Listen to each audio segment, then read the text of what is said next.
Good morning, everyone. This is Nilofer ma'am. I hope you all are fine at your homes and your study is going well. So, as you all know, that we are doing the syllabus of internal assignment B3. Our subject is English literature, and in today's video, I will explain you worksheet 8. So, before starting the work, like always, you all have to mention today's date in your copies. That is 4 January 2021. With this, you have to mention online classwork in your copies, and with this, you have to mention lesson 10 in your copies. Topic of the lesson is the story of cricket. So, as you all know, that we are doing lesson 10.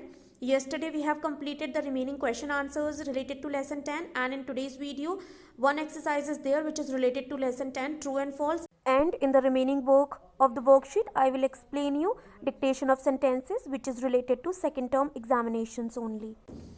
So first exercise which I'll explain, that is write true or false for the following.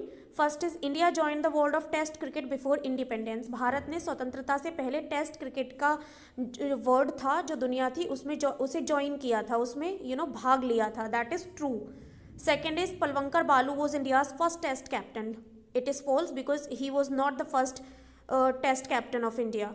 Third, the colonisers did nothing to encourage the Parsis in playing cricket. जो colonisers थे, white settlers जो थे, उन्होंने Parsis की बिल्कुल भी मदद नहीं की थी उनको इनकरेज करने के लिए, उनको प्रोत्साहित करने के लिए कि वो क्रिकेट खेल सकें, which is true. Fourth is Australia played its first test against England as a sovereign nation. Australia ने अपना पहला टेस्ट खेला था इंग्लैंड के अगेंस्ट जब वो प्रभु सत्ता संपन्न देश था, मीन्स अपने ऊपर निर्भर देश था। That is false. Next is dictation of sentences which you have to write in your copies by using the proper punctuation. First sentence is he is probably got millions of rupees stashed away somewhere in that room. संभवतः उन्होंने कुछ बहुत सारे पैसे जो हैं millions of rupees हैं अपने रूम में कहीं छिपा कर रखे हैं। Second, I couldn't quite here what he sad and I hope it doesn't matter. मैं सही से नहीं सुन पाया कि उसने क्या कहा और मुझे लगता है कि ये मैटर नहीं करता है। Third is mister Willy Wonka begins bye inventing Wonka white which makes people younger. Mister Willy Wonka ने शुरुआत की थी वोंका वाइट को इन्वेंट करके जो लोगों को यंगर बनाता था। Fourth sentence is this morning a cat got stuck in our tree, dad said right just leave it to me. इस सुबह एक बिल्ली हमारे बगीचे के पेड़ पर फंस गई और डैड ने कहा कि ये मेरे ऊपर छोड़ दो कि इसे कैसे नीचे उतारा जाएगा।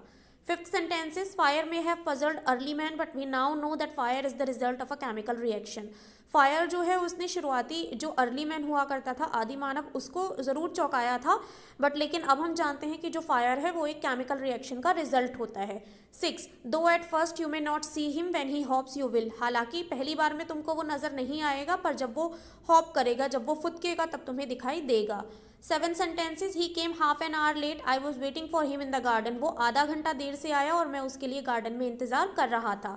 Eight sentences, but mother says that kind is good and eats up insects for his food. Mummy का कहना है कि ये जो सांपों का प्रकार है ये अच्छा होता है और ये अपने भोजन में कीड़े मकोड़े खाते हैं। Ninth sentences, no other modern team sport takes even half as much time to complete. कोई भी मॉडर्न टीम स्पोर्ट जो है वो इतना समय, आधा समय भी नहीं लेता है कंप्लीट होने में क्रिकेट के टाइम के according.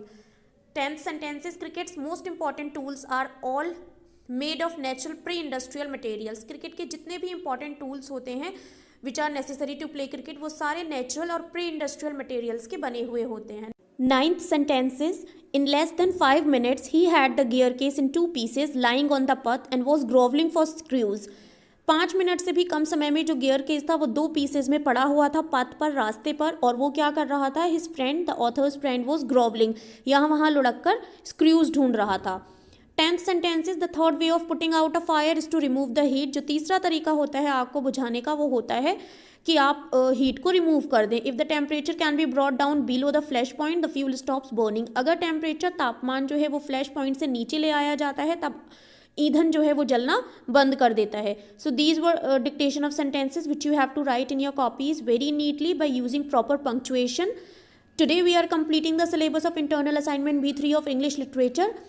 I hope everything is clear to all of you. If still any confusion is there, so you can ask me on the WhatsApp also. I'll meet you in the another explanation video of any other subject. Till that, keep learning, stay home, stay safe. Bye bye everyone.